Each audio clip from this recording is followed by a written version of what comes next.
আজ দুজন স্পেশাল মানুষের জন্মদিন, আমার বোন আর আমার হাজবেন্ড। ভাগ্যানুক্রমে এরা দুজন একই ডেটে পৃথিবীতে ল্যান্ড করেছেন। একজন এসছেন মধ্যপ্রস্তর যুগে আর একজন এসছেন নব্যপ্রস্তর যুগে। রাত 12টায় ওদের অল্প একটু কেক কাটিং হলো, আর এই ছিল সকালের ব্রেকফাস্ট। লাঞ্চের জন্য দুজনেই রেডি হয়ে নিচে চলে এসেছে। আমরা ভেজিটেরিয়ান, তাই মাছ মাংস আমরা খাই না, একেবারেই নিরামিষ রান্না হয়েছিল। মা নিজে হাতে রান্না করেছিল ওদের জন্য। দুজনেই খুব খুশি। আজকে অনেক রকম ডিশ রান্না করা হয়েছিল, সবগুলোই ছিল আমার হাজবেন্ড আর আমার বোনের পছন্দ মতো। আজকে ছিল শুক্তো, কচুর শাক, পনির, আলুর দম, পায়েস, চাটনি, পাঁপড় আর সাথে ছিল মিষ্টি। ডেকোরেশন কমপ্লিট হয়ে গেছে। খুব ছোট্ট আয়োজন করেছিলাম। দুজনে চলে এসেছে, এবার হবে কেক কাটিং।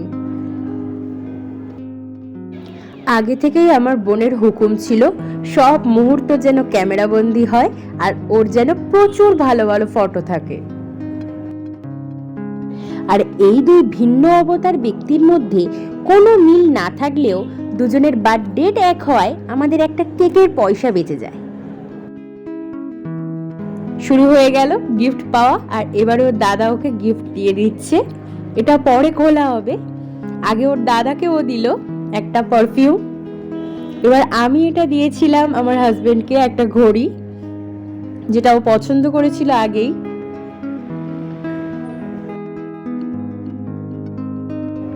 এইবার ওর গিফট খোলার পালা। গিফটের উপর একটা নোট ছিল, সেটা ও আর সবার সামনে পড়েনি, তাতে আমি কিছু লিখেছিলাম বিশেষ।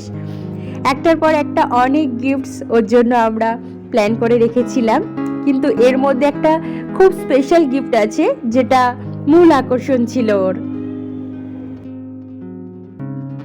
আর সেটা এই স্মার্ট ওয়াচটা। এটা এবার ওর দাদা ওকে পরিয়ে দিয়েছিল।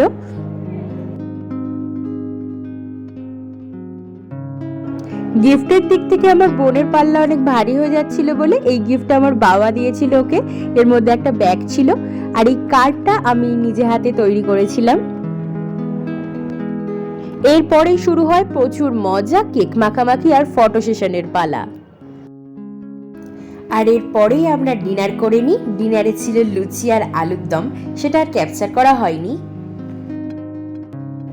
আজকের ভিডিওটা এই পর্যন্তই। দেখা হবে নতুন কোনো ভিডিওতে। রাধে রাধে।